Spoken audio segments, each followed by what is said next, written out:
You're listening to Wolf Spirit Radio. Okay, so now they can hear us. Oh, they couldn't hear us. Oh, Yeah. What we were just discussing was the music earlier. So my intro and welcome everyone. Nobody heard that? No? Well, welcome everyone. Thanks for joining us today. Glad to be here. What we were talking about is the music in the beginning, how JP played green tambourine, and I was thinking of that song this weekend. And I thought, well, I wonder, I could see JP carrying a green tambourine. What I was thinking about it while it was going on is like, this is such a trippy tune. It's really out there. There's loads of echo and vocal effects and stuff. That's when they really started to do that sort of stuff at that point. Using effects like that. And then I heard reggae, which just took effects and made music out of them even further. Yeah. Well, we had that gentleman on. I'm stretching to remember his name, and he was one of the earlier founders of that psychedelic music. Oh yeah, the hand people. The hand people. They're from Harvard, Harvard University. Harvard Yard. From Harvard Yard. And he used to go in there and I guess experiment with sound on the computer, and then he came up with all this psychedelic sounds, and then he ended up doing a show.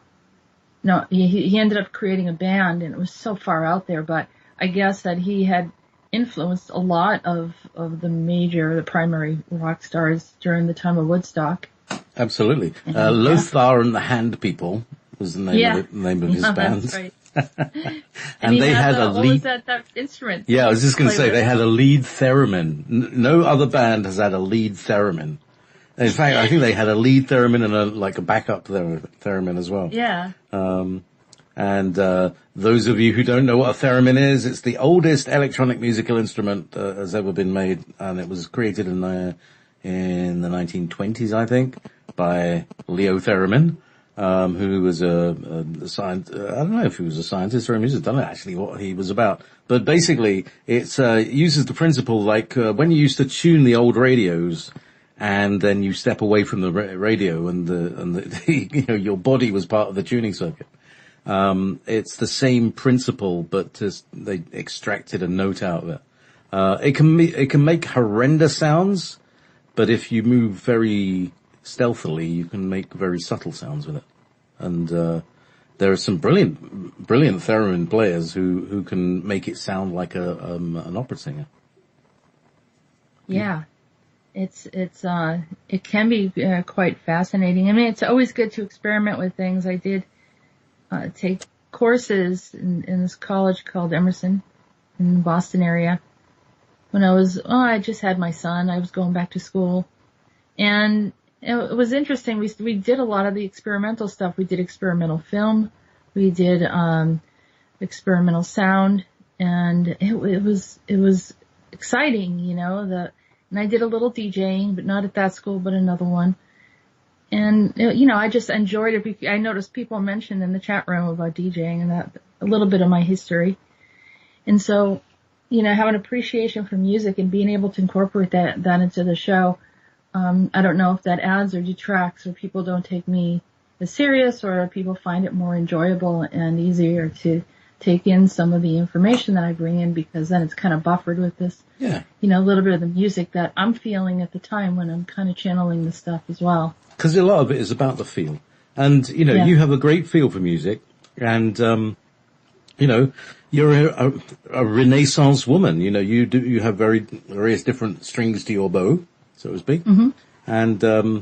And you choose great music. I've always enjoyed your musical choices, and I think if you had the chance, would you like to do a music show? Just do music. Yeah. Oh, yeah. And just to talk about it too, some of the different types of music that I didn't think would, I think people overlook the fact that some of the music was E.T. inspired.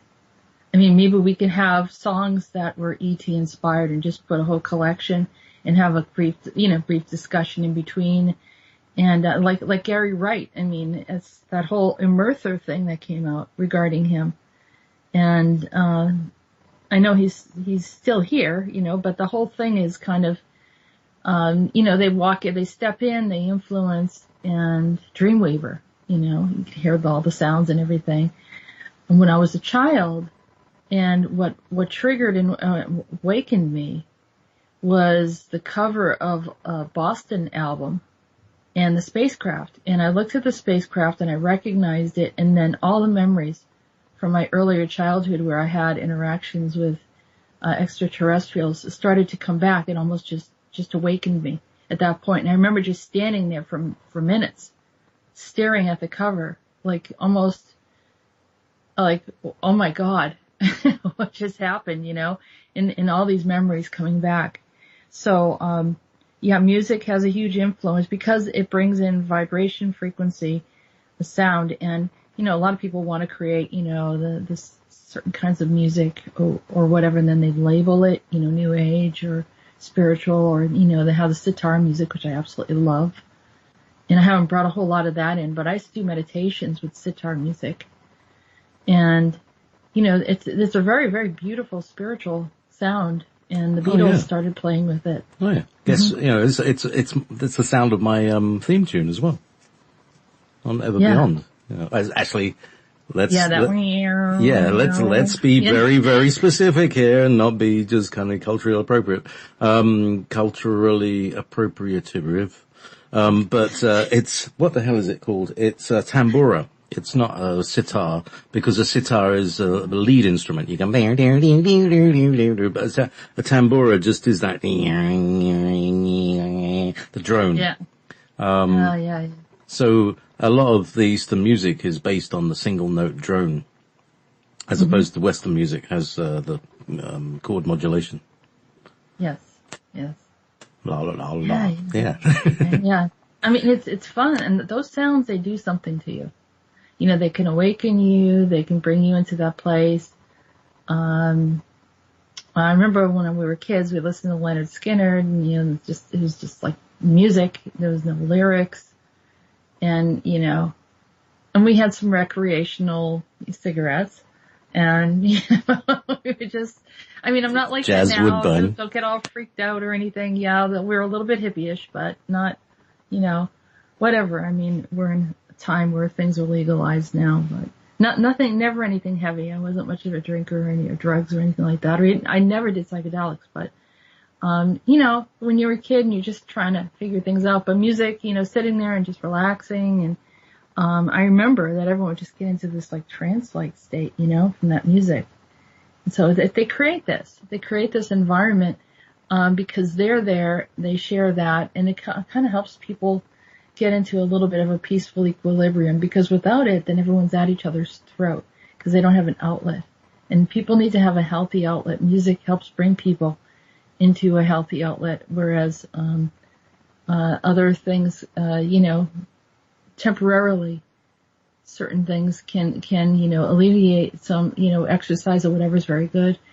But you want to find things that help bring you back to, your heart beating at the right pace. You want to be, physically healthy, feel emotionally well. And if even sometimes music helps you to cry, because sometimes we need to cry and feel really sad. And that's something, might have happened and have to release that. And, I had, an incident with a friend where I just had to wow, I think I just need to cry about this, and kind of let that emotion release and feel it through. And, but that music assists that always. It always assists it. So we're gonna, I feel that it works well together, and sometimes the music comes in the same time as the channel.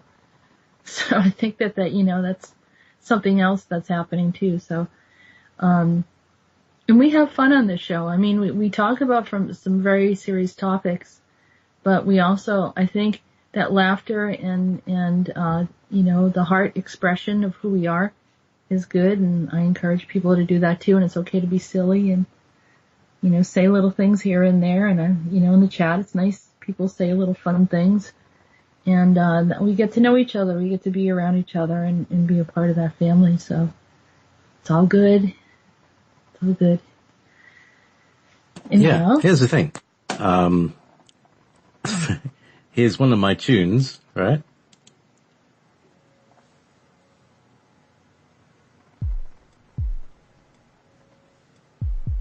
That's it. It's got this and the heartbeat as well, just as what you were talking about. And it puts the atmosphere. You probably couldn't hear it on the speakers. I can hear it. Yeah. But yeah, exactly as you were just saying. So, there's a great chat room going, isn't there? I just want to say hello to everybody. It's fantastic. Great people here. If you want to join in, come along. If you're listening on the YouTube, come along. It's on Monday afternoon in America, Monday evening in the UK, Monday, Tuesday morning. No, maybe Australian very late. Anyway, but it's at 9 p.m. UK time and 4 p.m. Eastern Standard Time. And 1 p.m. Pacific time. And so we do this thing, and there's loads of people who are listening and joining in. There's a kind of group that's growing out of it as well, which is called Andronicus. Regular meetings, there's a Facebook page, and people are just getting to know each other. And it turns out, you might know somebody from a previous life, and that's how you meet back up again. We call it recapitulation. So and we're all, and we're all part of the wolf pack too. Andronicus is also part of wolf pack. And, on this station we work as a team. We all work together, and all of us as hosts, we support one another, and we want to see the station thrive. So we support, by being here. First of all, we want you to be here. Second of all is to support financially. I mean, individually, I do this on my own time. If someone feels that they would like to donate, my webpage is www.readings by Ariel. That's ARAEL.com. And of course, you can know how to donate to the station here at Wolf Spirit. We want to keep this going. So always remember, if you need a tax write-off or whatever it is, for whatever reason, or a certain show really helped shift something in your life, then, think to donate if you can. And so maybe you ready to get going? And some of the transmissions I almost want to do it backwards today. Yeah. Almost Meetis first, because he started the channel. All right, he came in first. Yeah. Well, before we get going, I just do want to say that Davie is going to be with us in the second hour, and he has some interesting. How can I say it? He witnessed some spacecrafts flying over. We'll get into that later, but that's over in your neck of the woods, JP. Yeah, Dave, he regularly comes round and says hello. He lives about 15 miles from me. But it's actually 15 miles across very flat land, and I can actually see the lights of his town on the clouds on my horizon. So anyway, that's Lossy Mouth. Yeah, you guys are pretty close, although it's a bit of a bike ride, isn't it? Yeah, I wouldn't, but I tell you, he is, he's ex-SAS, and, he's incredibly fit, I have to say. I mean, he cycles to my house, just like, boom. Yeah. There's nothing. Yeah, he can go for miles. Yeah.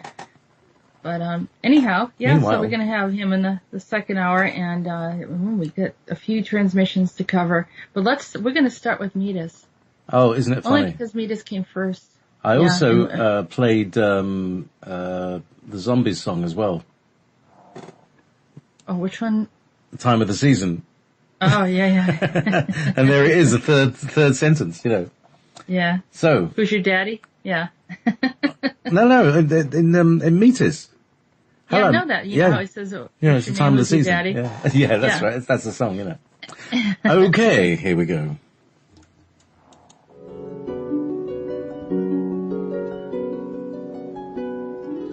Hello, my daisy. I see you look a bit forlorn. Things have taken a turn, haven't they? 'Tis the time of the season. 'Tis the time of the dragon. The dragon raises its head and blows fire in the flames of fury, and none interrupt the flame of the dragon as the dragon needs to release her torment. We all feel it. It is a rumbling in the earth, but it is absent of love. It is medicine in sorrow and bitterness of poisonous berries. I say, let that cavern release their fury. Let the caves release the flames of the dragons and burn out the snakes and the nagas. There are too many of them now. Too many have proclaimed deceit upon their own. Humans are not to interfere with this battle. It is all their own. Step aside and watch how the earth becomes cleansed. It will not be a war seen, but unseen. It will not be a battle as we understand battles. It will just be in the air in the time of the dragons is great purging of the alternate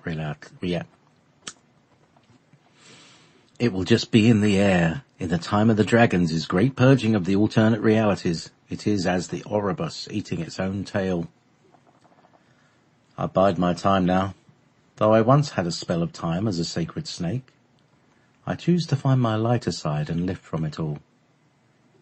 The dragons were sent here as protectors. I was sent here to keep the peace as well, but as the coyotes howl at night for food and the rabbit runs free in the forest, so do we continue on while so much goes on around us.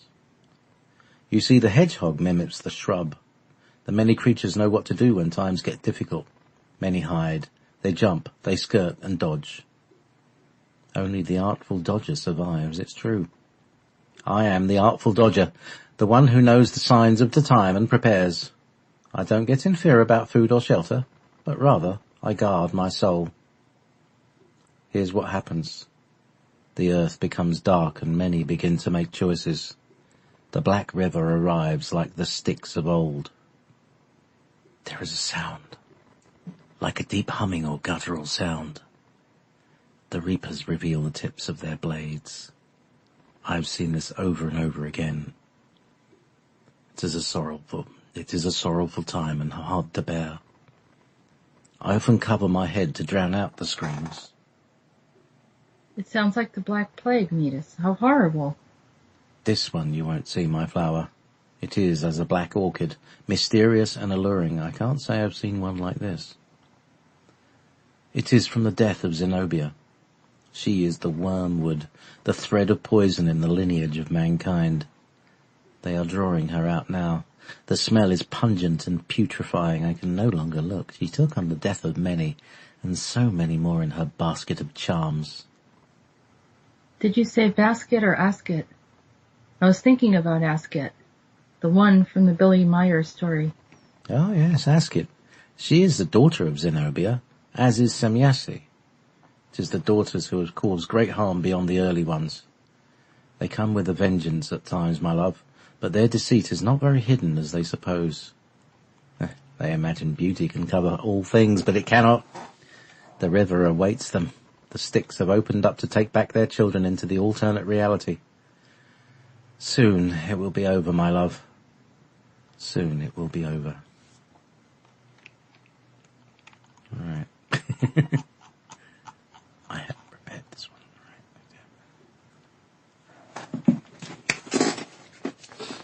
All right. Maybe my song can get you through the sadness of time. Mm-hmm.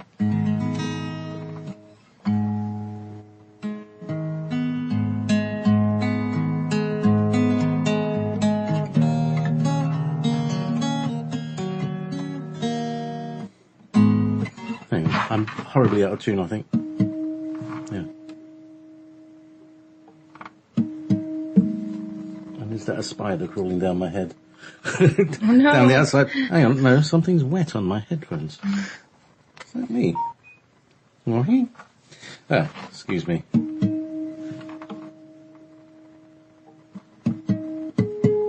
Talk about show prep. Ah, there it is. There's the one.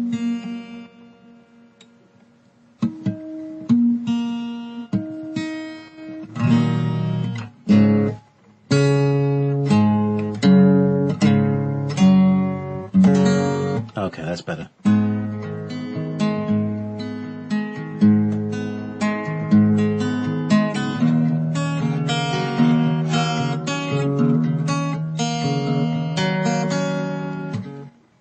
The dawning days of turmoil and fear, the lifting of all those who still care, a time of waiting, a time of contemplating, time to set up and stop perpetuating.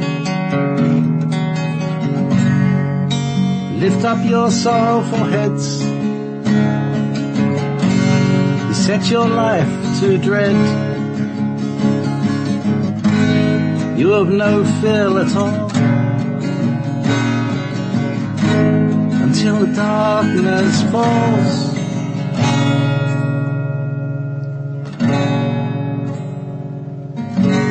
Then hope arrives to heal. Let not your guard down yet still. So much more to come. But when it is finished, it will be done. When it is finished, it will be done.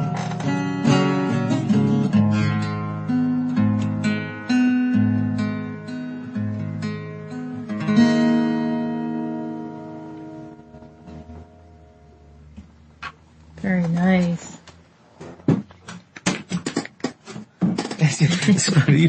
you poor thing. You've had to be enthusiastic about every tune that I've dragged out from the depths. Bless your heart. No, it's You're all perfect. We need to get rid of that squeaky chair of yours, though. Yeah. Is it? I got the squeaks over here too. Because I rock back and forwards when I play. You see. Yeah. Yeah.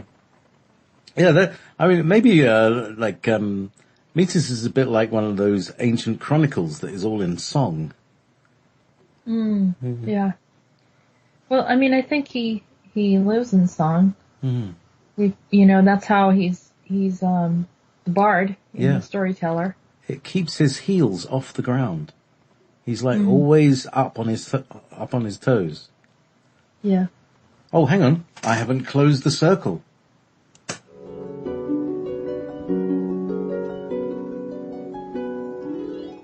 We have to close the circle. Yeah, of course. Who next? The next is Andronicus.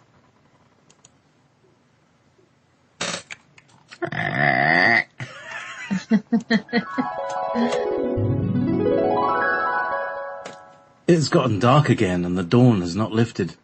I've set my intentions to wait and see if something else arises. Hi, Andronicus. Hi. Meetis was talking in fragments and symbolism today. He said something about the river Styx. Does this have to do with Egypt? It has to do with Sirius, the incoming of the flood of beings, the Nagas, the Chedwin, and Solonius. We were dreading the time when they would enter. They come as light, but are in search of their missing kin. It is not good. Their kin will not be found, and they will be angry, and this will stir the earth and creatures to fury. Oh. So the dragons are the earthen creatures he mentions. They are only one of the many species who will rise to protect the planet. It is an invasion to seek and search first, then revolt after integration. My senses tell me to wait, not hurry into it all. Where are you now? I am Jericho. You are in Jericho, or you are Jericho? No, I am Jericho. That's my code name. I'm an undercover agent searching for the Legion that has just entered in. I've been waiting for them. It was expected when Blue went back in time and told them what would happen to her. She got all of us in trouble. Do you mean when you were John in the future? The scientist? Yes, I become aware of visitors who didn't belong in our timelines, and that is the reason why we begin to seek out all of the rest of the 12 monkeys. This is how I became Jericho.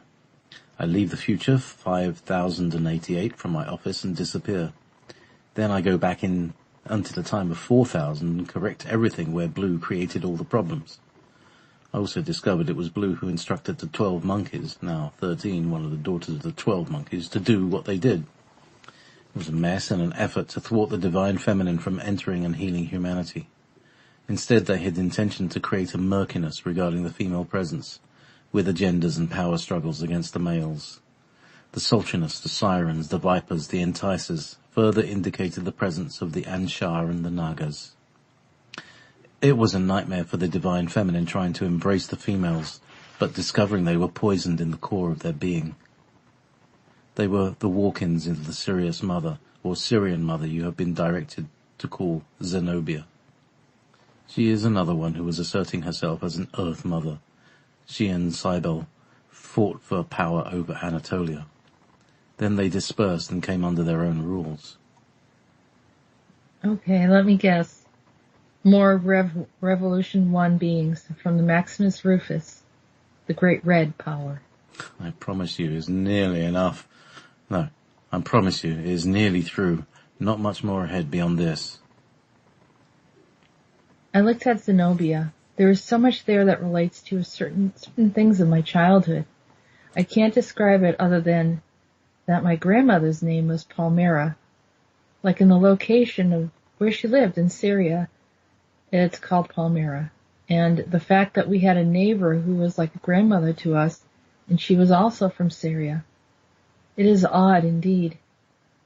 I never heard about her until I heard someone saying her name in my mind. That was me. I needed to bring your attention to it.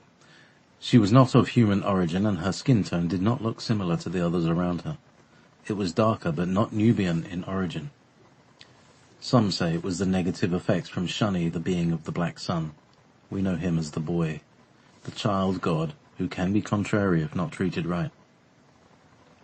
Recently I saw 2 children here as judges. They came to me and observed what was happening on the earth. Then at that point I observed an angelic being with gray wings observing a young man laying as if he were dead. Then his face, the man's face, turned into a frog-like face, like Kek. Then it was dissolved and changed again into an alligator face. Then that dissolved as well, and then it had turned into a bird, like a falcon face. It was Horus with the red sun overhead. Right now I'm observing Horus, the falcon god of Egypt. Are the Sirius beings going to find him? No, they're no longer connected to him. He has rejected them. Watch and see how the boy changes. Oh, he is Ra. He is Shuni, the black sun, the child of Ra, who went away to find his own path. An ancient one who has come and left at will, always leaving his imprint on the earth. He opens the doors and then closes them at will. None dared to challenge him at risk of destruction. He once helped Sirius, but that is no more. He also helped Aldebaran at one time as well. They have contacted you? Yes. As a matter of fact, they did. It seems that they wanted to clear their name or reputation of being malevolent. Can I trust them? You may not have a choice. He has chosen to assist the Aldebaran, or they are there to support him. I see they came to you in a dream to discuss things.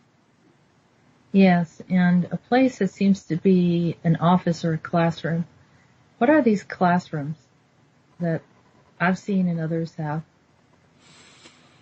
The classroom. Well, that can mean many things, from off-world training, abduction, student development of a species on-world, an escape to another land and integration learning, a future self, a nomadic soul, a military training for a program, and more. So many explanations for one similar thread. That's the reason why they do it that way, so you or others observing do not know the reason for the training to avoid interruption. Regarding you, it was a military training or super soldier elite group. It's funny, one pointed out that I was not English. That's not exactly what he said. They changed the words to create confusion so you wouldn't remember. Why do they have me in this program, this super soldier program? I know I have many memories of missions, but who is behind this? It's best not to discuss this openly, and you will discover it in time. On occasion, they ask you to speak to other super soldiers to assist the planetary protection. I know you are aware of this part.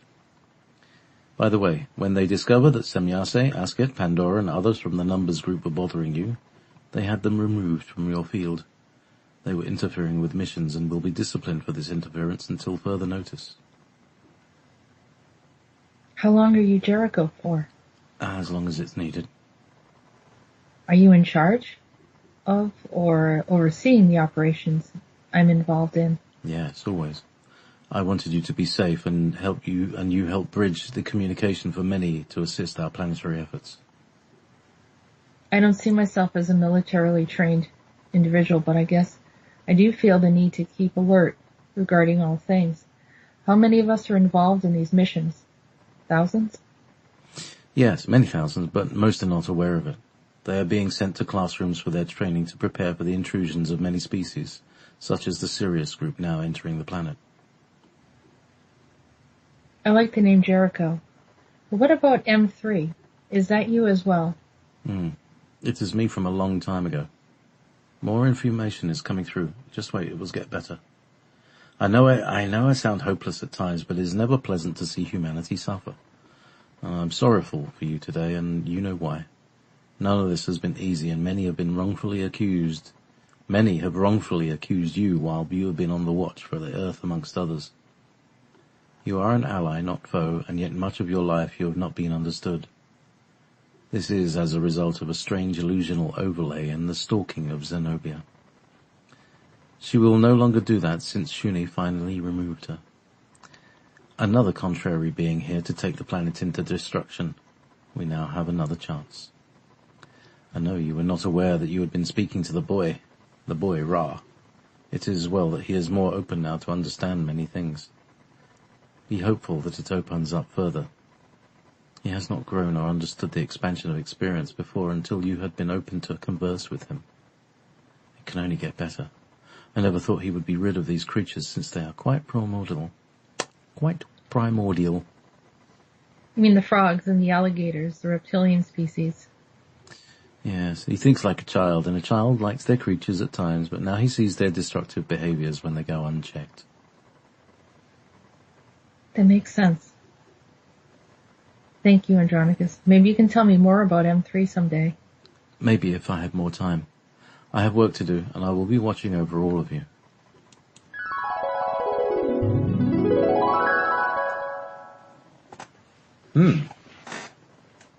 So, this boy. Yeah. First he says it's not raw, and then he says it's raw.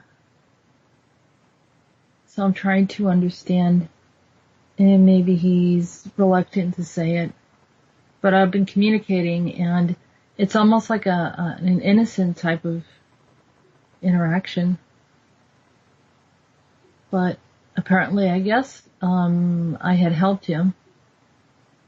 But this is, primarily I see him as Shani, which is the Black Sun, which makes sense because of Aldebaran being a part of it. And this is all, what they call is the left-hand path. And someone sent me videos on this. And, you have to realize everything's a contrast. So some people are being directed in one way and others are being directed in another. And if if those that are in this other contrasting space don't change, or the alternate reality opens up and gets disproportional in power, then things can be, this is where this chaos comes in. And so they've directed me in, and apparently I've been speaking to, Shani. And we had someone on here a while back that talked about Shani, and it seems like Shani directed him to communicate with me. And now I'm seeing that this, and then recently I've had communications with him, and then since then he sort of disappeared. I saw him leave. So, and it was kind of sad for me. It was very sad, but I didn't recognize who he was at first. And then, but I still feel that there's a slight, communication there. But the whole thing is that he was holding on to a lot of these other species that most of us are having problems with. And so now the conversation is can he let them go? Can he bring them to a place where they're not, so harmful? And, also causing, the dragons to react to certain things. But this whole thing with Keck, which we had a discussion about, and how I was seeing the frog species that were in multidimensional and opening up gates for the alternates to come through, and then seeing that whole history of that meme, Pepe the Frog. And you've been looking through that, have you? Yeah, and we talked about that, right? The Pepe the Frog. And what was really weird is they had like a Rufus Maximus one, or a Cacicus Maximus. Yeah. Which is really weird. It's like I'm not in communication with these people, and they had this meme there. So you could see that the Maximus Rufus was connected to that. And so you have this onpouring of these frogs, or the call them the El Gruck. And I only know that they were here because I saw them on the other dimensions. And so now it's kind of like trying to figure out what's going on and why there's so many here, and then understanding that Shani was here and sort of protecting them in their existence and allowing them to do whatever they were doing for whatever reason. But some of these, as Peter the Insider mentions, that these first ones, like Shani, would have a different perspective on things. And many of them are like children. And here's a perfect example. Shani's a child. And he thinks like a child.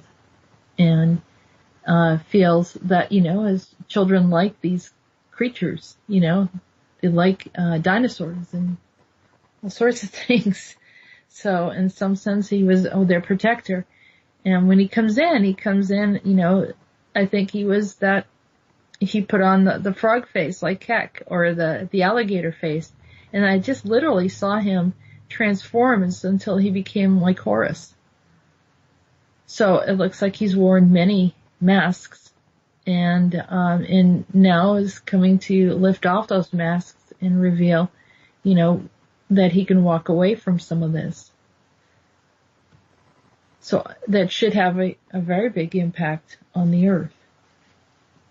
And only time will tell how that kind of rolls up. These are the primordial creatures that are being brought back into balance, because they don't know. I mean, they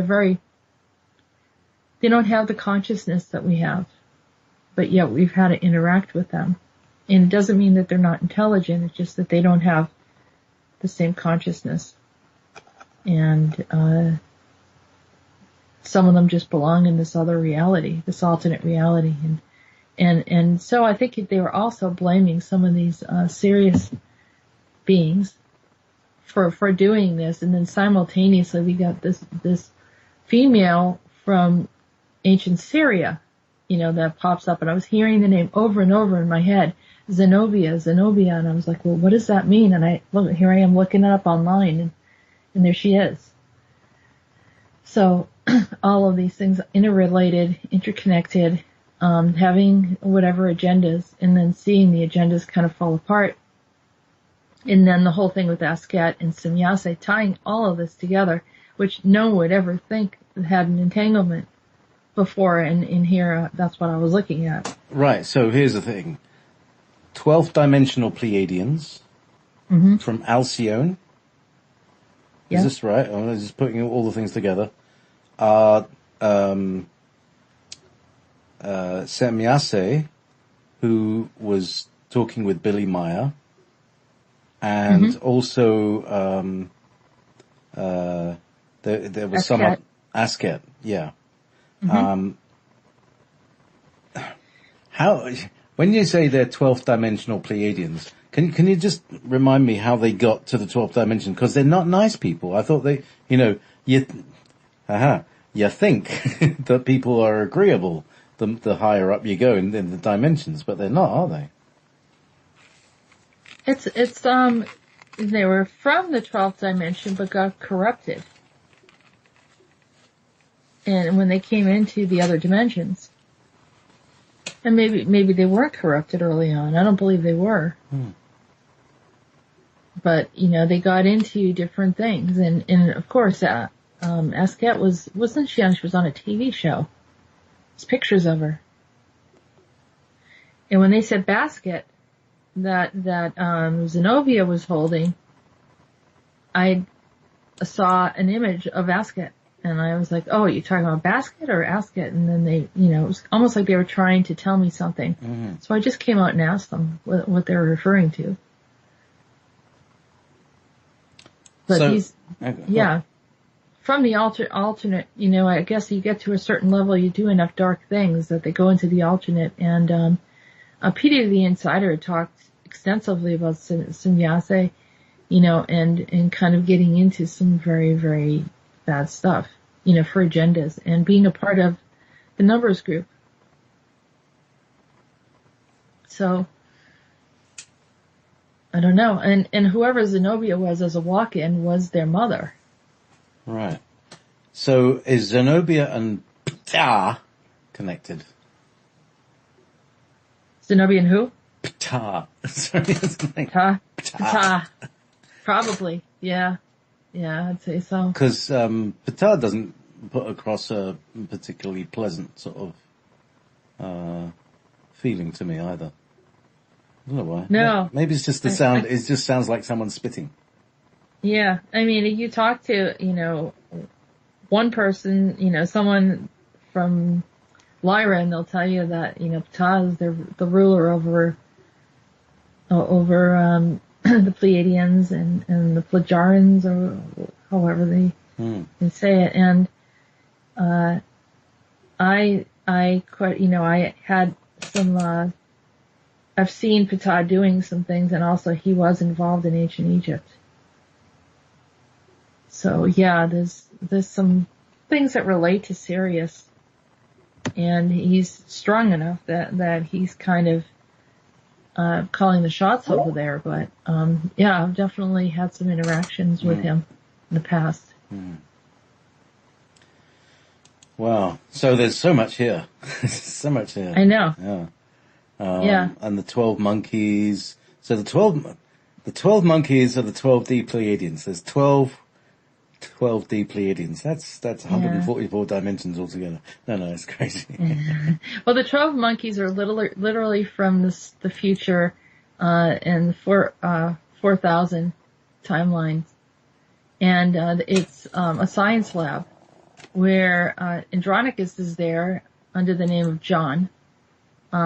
John, he also, remember, he's John, he's Titus Andronicus later on in Rome, or earlier in history. So this is where you get the name John Titor.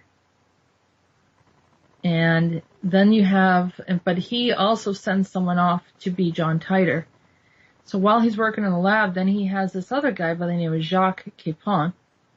And Jacques, is also working in the lab, and I've had interactions with Jacques as well. And Jacques has been involved in particularly like the 50s and the 60s timeline.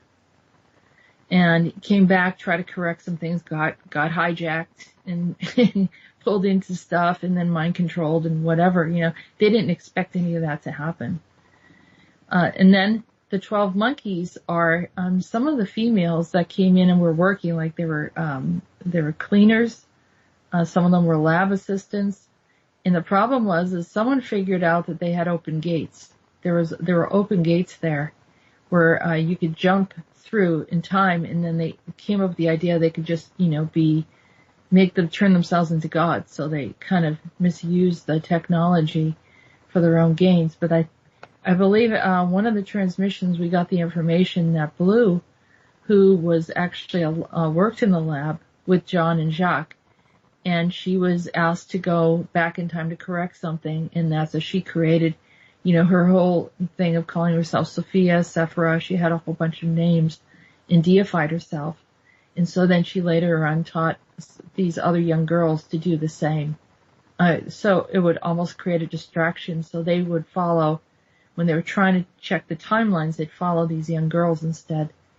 And so all this story is just sort of coming out as, they're telling me what happened and explaining why there's so much confusion and why things are unpredictable, because they've been tampered with. But it looks like they're getting a handle on it, and it looks like Andronicus has actually left a future time when he, like in the year 5000 something, and then he jumped away from the 4000 as well. So whatever he had to correct, he just did. And we'll see what happens from there. So, but then he has, he has his other aspect that's in the past by the name of Andrew, whom we're going to hear from now. And Andrew said we weren't going to hear from him anymore, and then he showed up again today. So I know people like that. Usually you have to give them money. Never back again. Have you ever had one of these friends you think, oh God, I can never get rid of them, and then one day they say, oh, can you lend us $50? Or 40. Usually it's 40. And it's very specific. Sounds like it's too much. And, not worth $50. And you never see them again. You lend them 40 quid, and it's like you gave them 40 quid to get rid of them. And that sounds cruel, but there are people like that, aren't there? You ever have that? Yeah, but you make yourself very sparse. People don't really want to see you. How does it feel? Nobody wants to see you. Because you're always asking because of problems. Yeah, it's not good. Yeah. So, let's travel forward. Now Andrew is forward, who's Andrew? Andrew's Andronicus. Yeah. And he is before John and before Andronicus came here into our reality. So he's back by the Eka, and in that time period where some of these, the pre-Adamic race, he was involved in the pre-Adamic race. So I've asked him about the Revolution 1 pre-Adamic group that jumped the gate that came over here, which we call the Maximus Rufus. But they called it. I didn't make it up. That was their name. Okay, so Andrew is way in the past, and is he before Vincala? Is he a pre-Vincala version of Andronicus? I believe so, yes. Alright, so it's like Andronicus calling himself Andronicus is a sort of, he's got the echo of his real identity. It's Andrew, Andronicus, Anyway. Yeah. So, now I know.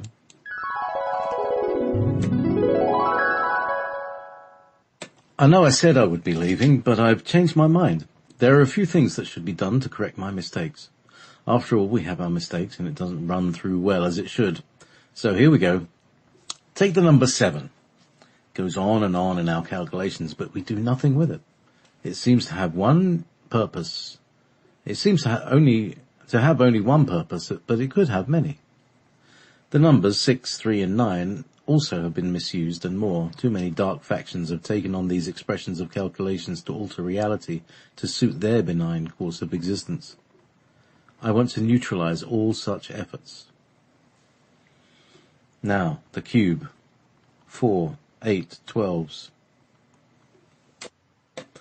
Not what I suspected would happen at all. The cube being used wrongfully on Saturn, then by Metatron and others.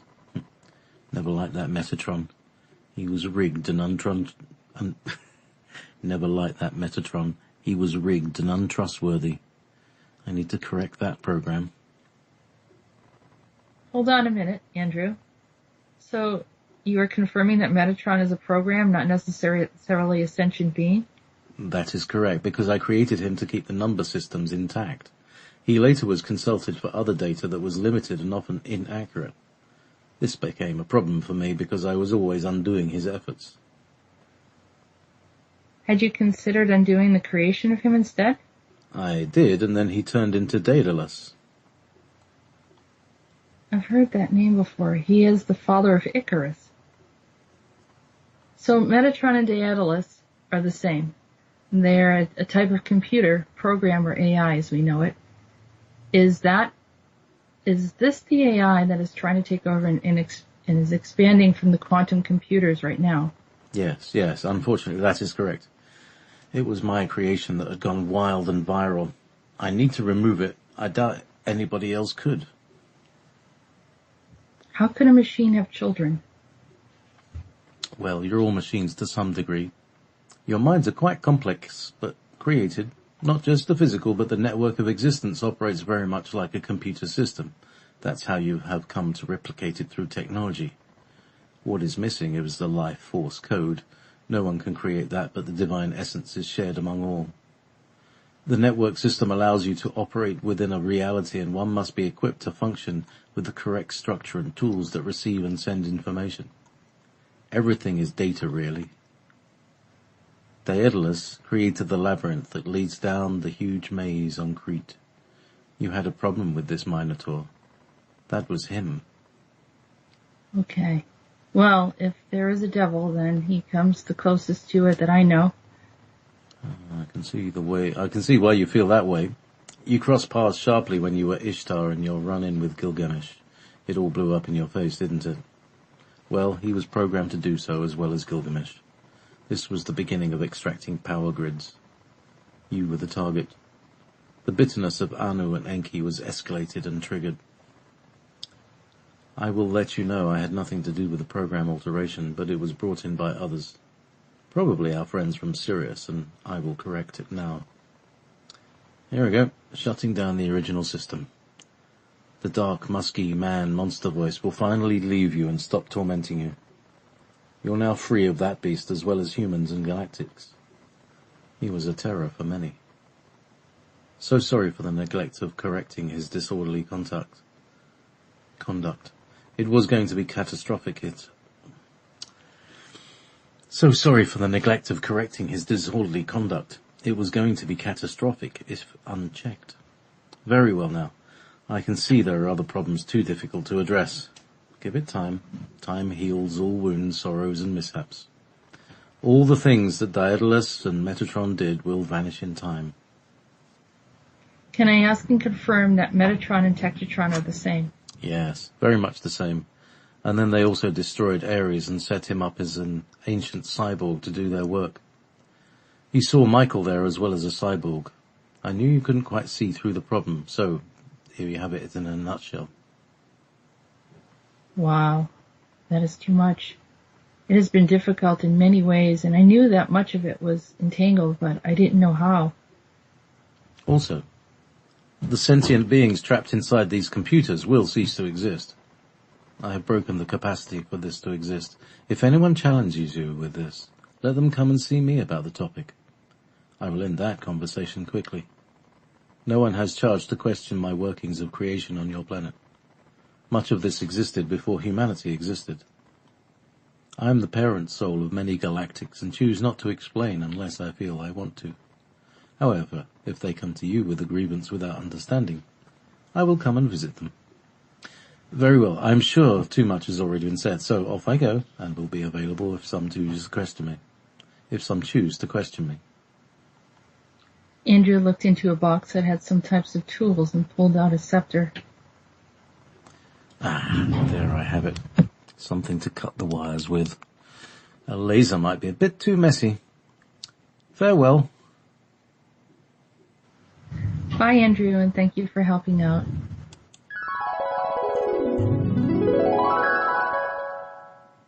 Cool, that was weird.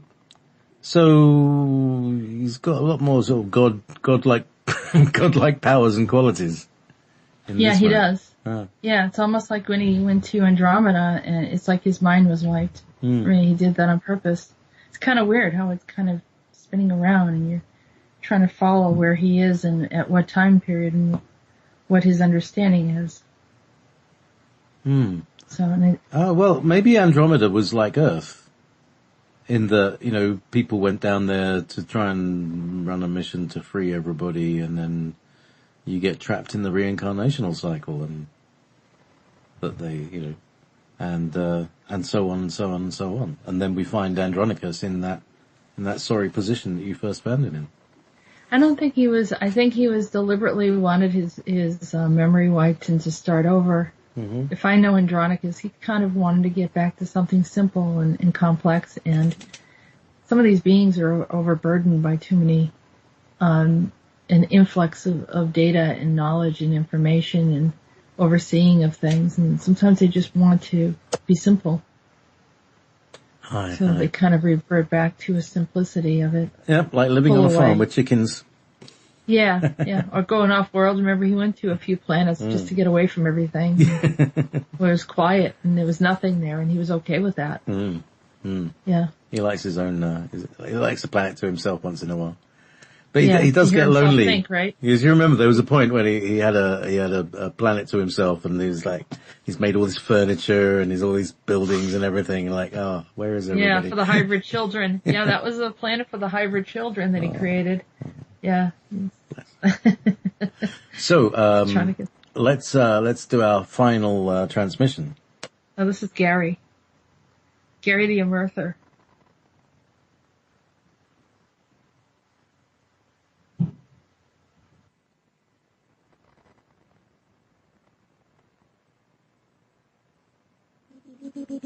Are you there, JB?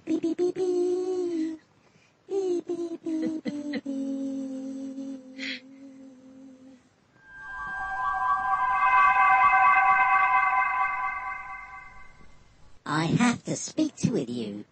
The man with the trident, the crazy one, is always asking me for a piece of gum. What? You contacted me for that reason, Gary? Yes, it is very important. I don't know what he is doing on land. He is supposed to be a seafaring creature, and he smells like rotten fish, if you know what I mean. Do you mean that you are suspicious about him, why he's here, and there is something fishy about him? Yes, that's exactly what I meant. Your feet smell too.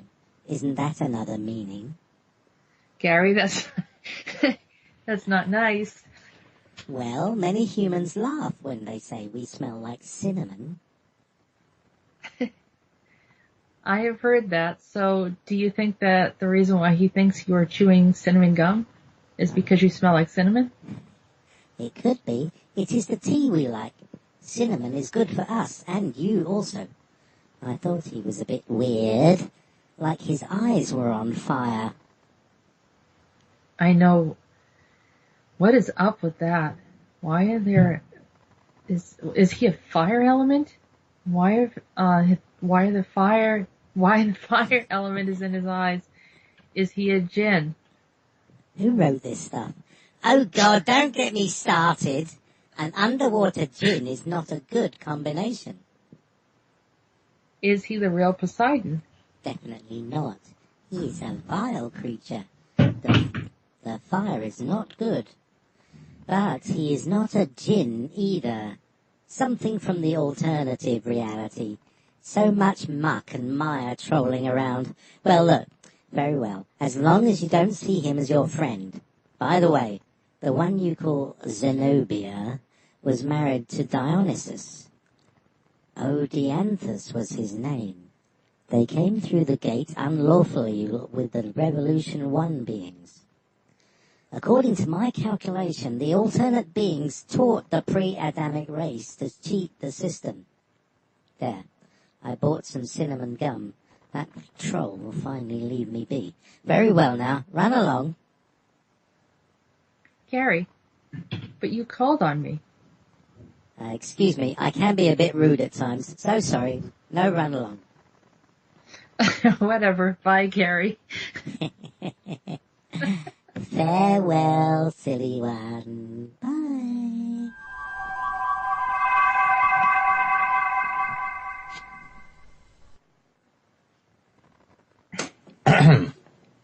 Well,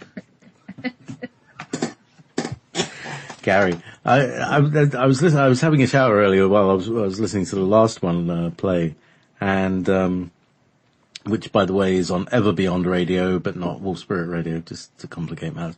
Anyway, that Gary was saying, next time knock, and you said, but there isn't a door. All right, I'll make you a door. And he made you a great big sort of exaggerated door. He's very random. Yeah, he is. He's got a little quirky sense of humor. It's like, just go on, leave. It's like, you're the one who told me, you're the one who invited me here, and then he's acting like I was a pest. That's just... That's typical of him. Look. Actually, he's really like that. That's the way he is. So, do you want some tunes? How about some music? And we're going to have Davie on from Scotland, and we're going to hear some more ET experiences. Okay. So do you want to hear, should we go, I can't find the order. Where is the order? Oh, doesn't really matter. Okay. Let's see. We have. There's Blue. There's Blue. We just talked about Blue. Van Mars and Tupelo Honey, and there's a song I've been waiting by Foreigner. Ah, yes. Mm-hmm. Yep, some more of the DJ music. All right, so hang in there. 3 songs, and we'll be back. Here's the story about a little guy that lives in a blue. Okay, and so we're back, and we're here with Davie from Scotland, and it was nice to hear a little bit of music, and now we're going to hear some interesting stories. So, how you doing today, Dave? I'm very well, thanks, Jessica, and yeah, very well indeed. Grateful to be here. Yeah, and it's nice of you to join us. And you're over there in the same neck of the woods as JP, so you were talking about how you can see each other's neighborhood almost. Yeah, I can't see JP. He can see the lights of where I live, but I've cycled up a couple of times and driven up to see him, and I always enjoy a meet up with him because I'm not putting him on a pedestal here, but he knows a lot, and it's always very interesting. And his information has helped me along the way, so for that I'm grateful to you. So, yeah, it's nice. It's nice that you guys are in the same vicinity. So tell me, you had the last time you came on, we were talking about some things that were going on in the cornfields, and you talked about how, you had experiences. You're an experiencer from your childhood. And recently you had, what was it, maybe about a couple days ago? Or was it a week ago? Yeah, that you had this experience. Yes. So this is very timely, right? So when exactly let's start off, and why don't you tell us a little bit about what your experience was and when it started? Well, it started, I've got a friend, Alma and I have got a friend in Inverness, which is only about an hour and 15 minutes drive away. And this lady she's a really good healer. She's undoubtedly got a connection to other realms, all of which I believe are very good realms. And, she does a lot of work to help people who are in need of help and extends that help as and when she can. And we've become friendly with her over the past couple of months. And on the 31st of October, she actually sent a text. And I've got it written here. I put everything down in the diary, and she sent on the text that everything was going to be changing at midnight and that fabulous new energies were arriving. And I'm being honest here, I'm not, I didn't doubt her for 1 minute, but I didn't really, it didn't have the impact on me, that text, that it was to have later. And I just sort of forgot about the whole thing, and I think I went into the local town, and I came back, and it was about 5 o'clock at night, if I remember rightly. And I decided to send a text to her and say, look, we'll come through tonight. And she does shamanic drumming in her locality. So I sent a text and said, can we do some drumming tonight? But we can't get through until later. And I said, we're not going to make it through there until about 11 o'clock at night. And she came back to me and said, that's no problem. So off we went, and we got, to her locality at I think it was about 11 at night. And she walks down to this fabulous place called Carnac Point. And it's, a very apt name, I think, but, it's by the sea. And it's a semi-secluded place. And so she lit the fire with her incense and wood and stuff, and basically started drumming. And I was just idly sitting around, sort of contemplating what was going on. And the first thing I saw was a meteorite, a very small one, but nonetheless I saw it. And And I shouted out, and the other two didn't see it. Alma, or my friend, didn't see it. And then Alma saw one, which we didn't see. And then the biggest meteorite I've ever seen in my life. It was massive. It really was. And we watched it burn out close to Earth. And we actually heard a sound from it, believe it or not. It was massive. And looking back on it now, I think this was, obviously, for me, it was a precursor for what was to come. And I was lying back on the grass, staring at the sky, and then I saw a couple of light ships coming in, and they were moving across the sky, and I shouted to Alma, my wife, that, we call them movers, and I shouted out that there was a mover here, and Alma said, there's another one here, and another one. And you know something, within a few minutes, the entire sky was full of hundreds of thousands of them. And all right, so they look like stars, or what did they look like, Dave? They look like stars, and we see an awful lot of them up here, but I've never seen so many as this.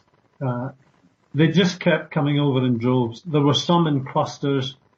Most of them were, it was just the whole sky was full of them, and they were powering up as they came past. It's like a light with a rheostat where you can control the emission of light. You can dim it. But they were moving. They weren't just like in location. So they're moving like falling stars, right? No. They were just moving in a mass across the sky westwards. Like spacecrafts. Like spacecrafts, yeah. And there was a real wow factor. I mean, we were dancing around, and my friend, she said she'd never seen one before, and boy, was that some initiation, I tell you. But I admitted, I think I did tell you that she started to do a shamanic drumming, and I've got a feeling that was linked to it too, But the whole sky was full. About maybe 15, 20 minutes after these clouds appeared, they were kind of strange clouds too. They were almost white in colour initially. And they came rolling in quite rapidly and blocked off the view. So it was 6 minutes to midnight. Yeah. Well, that's what happens, right? They try to shield. Yes. When they're coming in and some of their activity.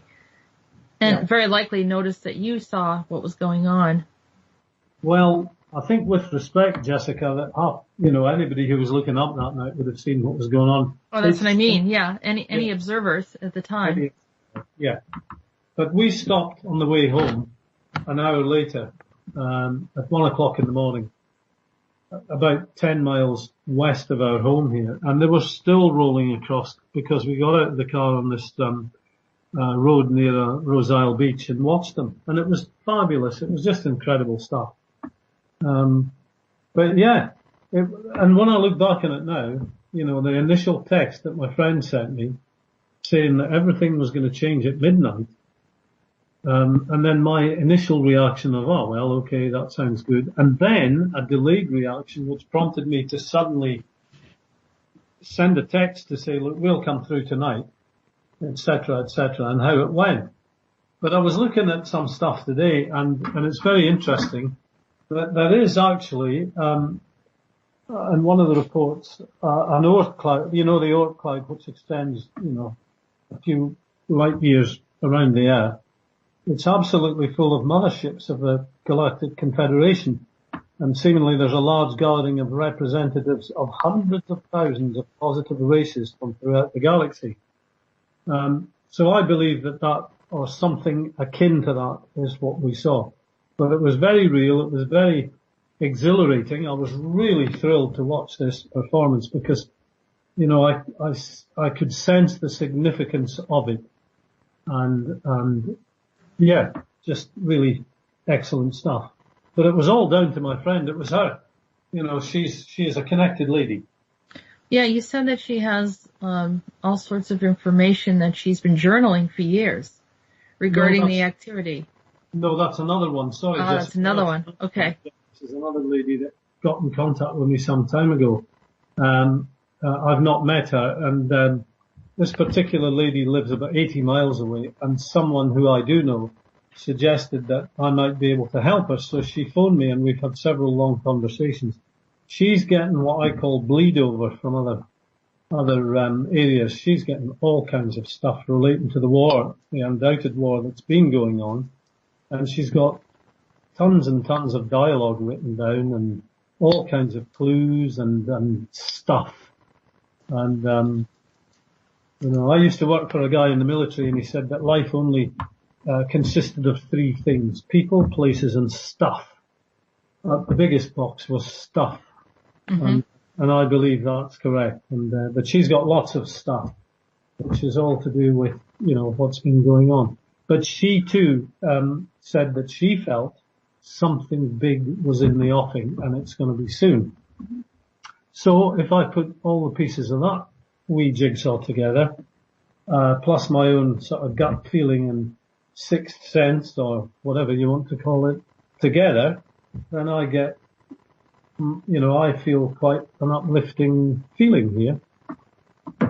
Well, I had recently gotten in contact with, I was ready to go on to a Viking show and the Interstellar Galactic Council, and as I was ready to go on there, right before it, I started channeling someone that was calling themselves the TriStar Conglomerate, the Triforce Conglomerate. And it was three different groups from the Orion sector, and they had been hiding, kind of in the background, but they've been working with frequencies, but kind of hiding from this Orion Gray group, which was quite aggressive in that area. And so they kind of would, subtly send us energy and frequencies and all sorts of stuff. And they've just come forward. This Triforce group, it's a group of three, and seem to have their own type of council, and usually are working with frequencies. So, as some of the negatives are disappearing, the more positives are coming forward and making a presence here. But yes, it's very interesting that, you saw something, and I remember you were like, pretty much elated by the experience. I mean, not many, it's like Close Encounters, type of experience almost. You didn't see them like on the ground, but, just witnessing that must have been amazing. It was just phenomenal. I mean, I've had two very close encounters with UFOs, but I've never.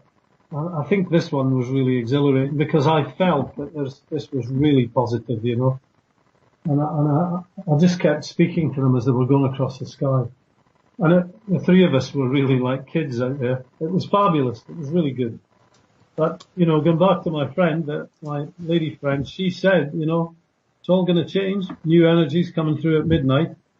And, she's given me information before, which has been, kind of remarkably accurate. Not kind of, but remarkably accurate. So, very uplifting. So, anything else that happened after that night, or, other people that were involved that might have witnessed something else in addition? I think, no, in a direct answer to that, no. We've had a number of, I think I said to you that personally I've had a number of instances where I've either been with animals when they've died, or we've rescued them. And the last one was a pine marten, which, almost told me to stop the car. We were going to a local energy spot, and I thought it was a dead cat. It was a live pine marten, which, it was taken to an animal rescue centre, and then subsequently we took it out. A week later, they invited us to come with them as they released it back into the wild. And I mean, that was phenomenal to watch that. But last night we came across a dead cat, and I'm wondering what the significance of that was. It was black and white in colour, and it was lying in the middle of the road on a country road nearby here. And I haven't quite worked out what that one is, but that's about the 15th or 16th animal in the recent past that we've either rescued or we've come across as it's dying or it's dead. So there's something going on there, and I can't quite work out exactly what it is. But on the basis that everything is connected to everything else. Yeah, interesting stuff. But I do feel there's something big coming down the pike, and it's, you know, it's been the result of an awful lot of hard work in other parts of the galaxy, I suspect, if not the multiverse in its entirety. Well, a lot of people are saying, have been saying, we're having problems down here. What happened to these galactic councils? They're not helping. You have a Council of 5, which I've interacted with, Council of 12. And you know what? We talk about Gary being one of the emerthers, who's one of the Council of 5, as well as the Red-Ins, and there's a few other groups, the Solipsi Ray, and I've interacted with them. We've worked with them. We've done things to help the planet, and they do work in other dimensions. They don't necessarily, they can't step down and start, directing traffic and all sorts of things. Yeah. I mean, they have to be much more discreet. They're not supposed to be in a place of interference. And so, but they can assist to some degree, but they have been assisting. And so they're occasionally showing us presence so that we can confirm that they exist, and giving us a little bit of hope knowing that they're around. Now there's others that, are showing up too that are not so benevolent, and just like anything, there's good and bad and all.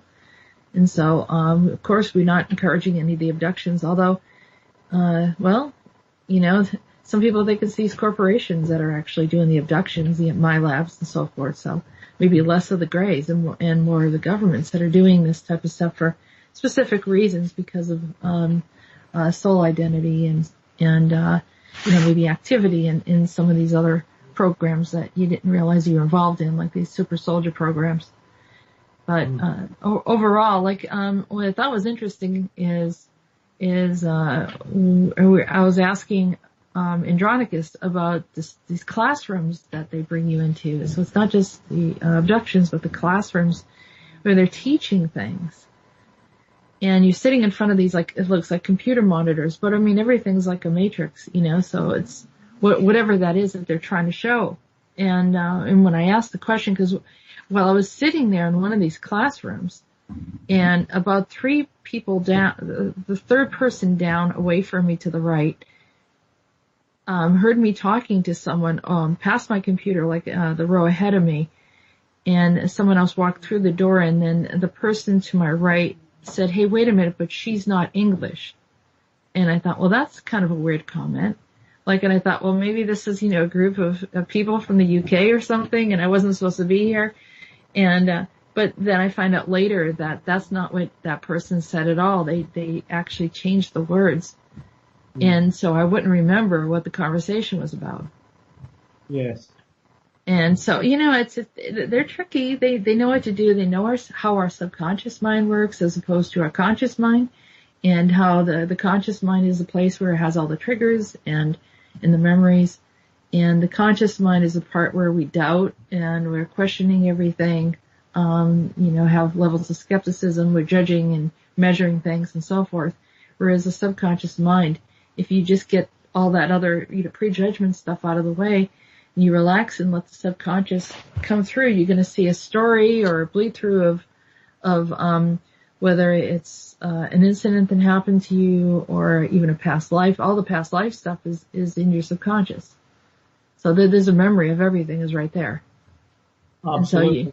And so when you get to that state, that's why when you're starting to fall asleep, you're actually open in that area, that the conscious mind is no longer blocking what the subconscious knows. So then you have free access to that space, and that's when you can start getting this information, and also the memories of, maybe these lucid dreams and so forth that come through. We're actually, what's reality? Is reality here? Is reality there? Reality is everything, right?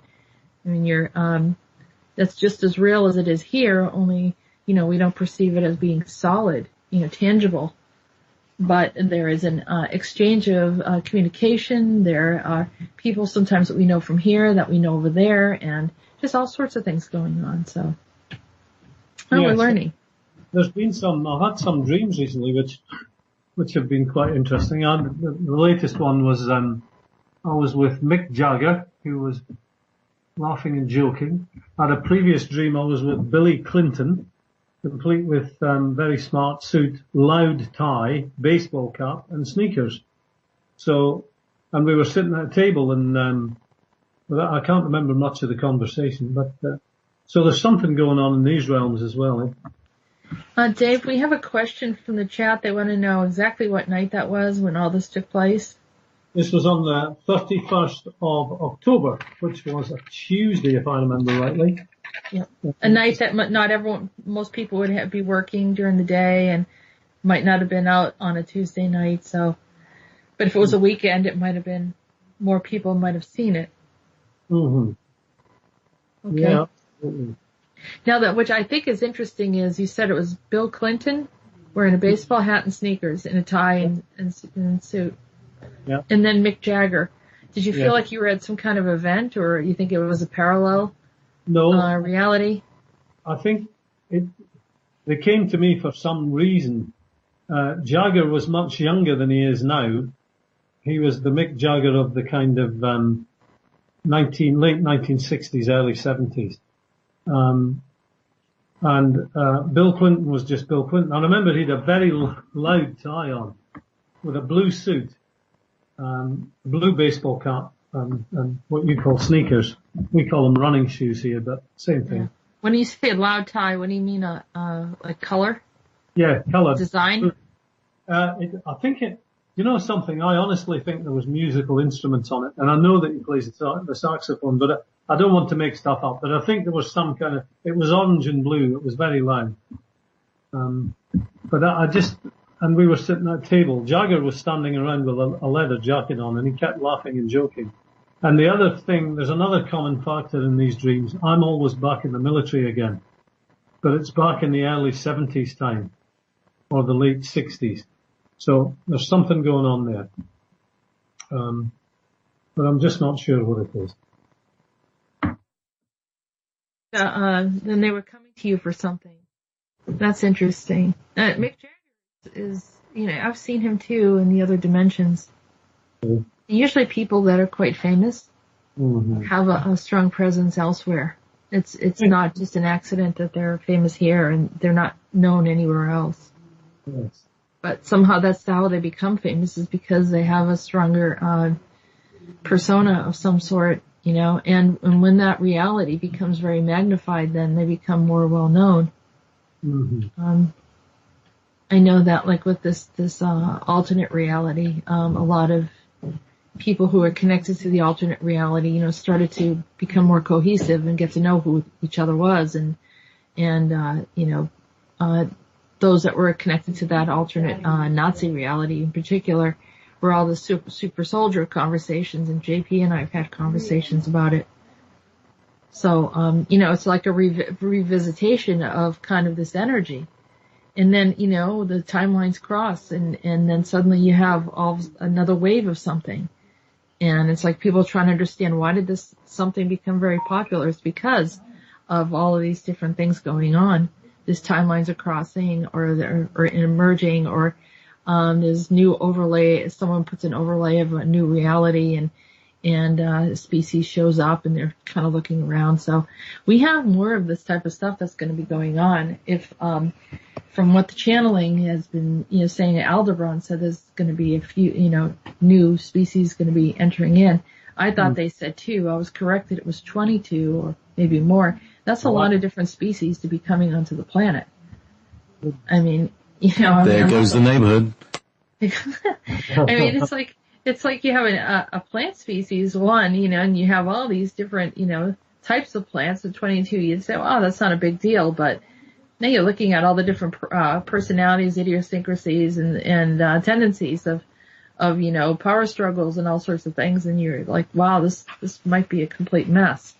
But maybe not. I don't know. Maybe they're somewhat all benevolent, and they kind of know each other, like this Triforce group. Mm-hmm. There seems to be an awful lot of information coming out, particularly from kind of Sunday through to today, relating to the mass arrest stuff in this realm, and photographs of McCain and I think Hillary Clinton with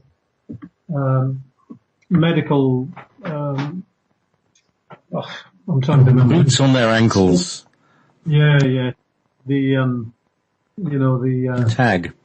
the tags that, so they can't, they know exactly where they are. I don't know if there's any truth in that. It looks good to me. And I do believe that there will be, stuff going on, particularly in the US, because, I think, that I've visited the States on many occasions, and I loved it. I really enjoyed it, and I met some wonderful people there. I know that the people are people, it doesn't matter which country you're in.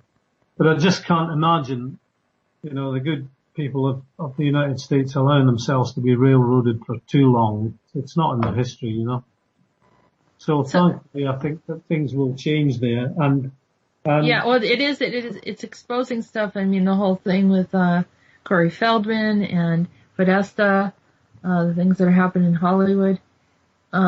It's kind of revealing. It's getting off those layers of illusion and, the hidden things that people didn't want to look at. Now it's kind of emerging, and the people that have been deeply injured by it, finally have a voice, which is the proper balance. I mean, and justice should be justice, and people should be able to speak out freely without being in fear. And for those that are doing that, I asked to send protection for them because they're helping pave the way for a better Earth, and a more humane way for our future of our children to live in, and we want that. So that's a good thing, and when anytime something like the Earth is getting cleaned up in a certain way, we can embrace it. But I'm curious to hear what JP thinks about Davie having a visitation of Bill Clinton and who was the other? Bill and Mick, huh? Jagger. Mick Jagger, yeah. Mm-hmm. What color was Bill's hair?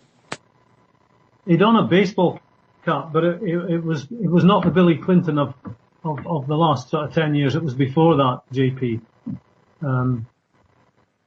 Pre-presidential. Yeah, he would have been the Billy Clinton of the start of the presidential era, or his presidential era. Not very tall. Not very tall at all, but we were sitting at a table and there was a shade in the middle of the table. One of these umbrella, things through the middle of the table, and he was drinking, some kind of drink, but, and just, there was action between us, there was words between us, but I don't know what was being said, but it was very informal. It was the same with Jagger. He was the same, only he was standing. He had a green shirt on with a leather jacket over the top. And the leather jacket was unzipped, and his hands was in his pockets, and he was just sort of laughing and joking. So it's always, whenever somebody says, what does a dream mean? It's what was your feeling when you were talking with them, and what was your feeling at seeing them in the first place? Well, I'm being honest, I didn't have any particular feeling. I did when I woke up. I can remember I nudged Alma and I said, I had a visit last night from Mick Jagger. And Alma said, all right, okay, that's nice. But, so what did he say to you? Something in it. Can you remember what he was saying to you? He just laughed. No, not at all. Not at all. And I can't remember what Clinton said either, but there was just this, interaction between us on both occasions.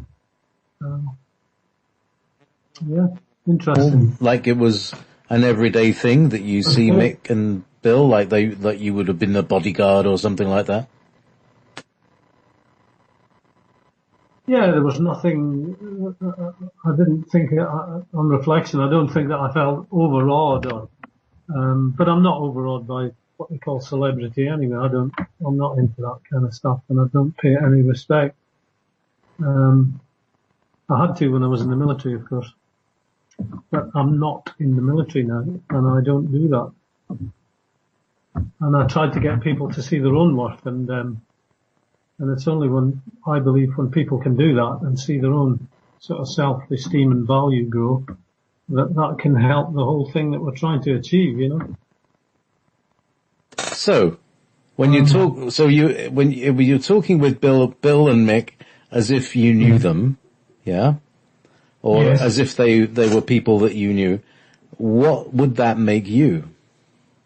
What's your place in this constellation? That's a good question. I often ask myself that one. And it's interesting, I don't know is the answer, but going back to that woman I met on the beach, Jessica, the one who gave me the stone, which I had to go throw into the sea. One of the early questions she asked me was, why are you here? And I said, why am I here? And I said, on the beach. She said, no.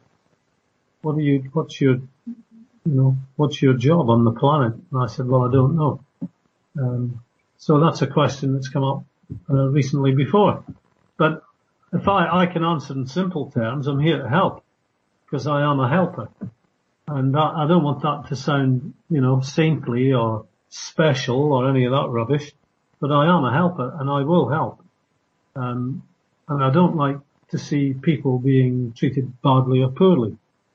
I have treated people both badly and poorly, but that was a long time ago, and I thought what I was doing at the time, I was carrying out orders, but so were the guards at Auschwitz. So, listen, guys, I've got to go. Yeah, it's the end of the show. Thank you, Dave, for being here. Thank you, JP, and thank you to everyone in the chat room. Love you, and we'll see you next week. Hey, good night, folks.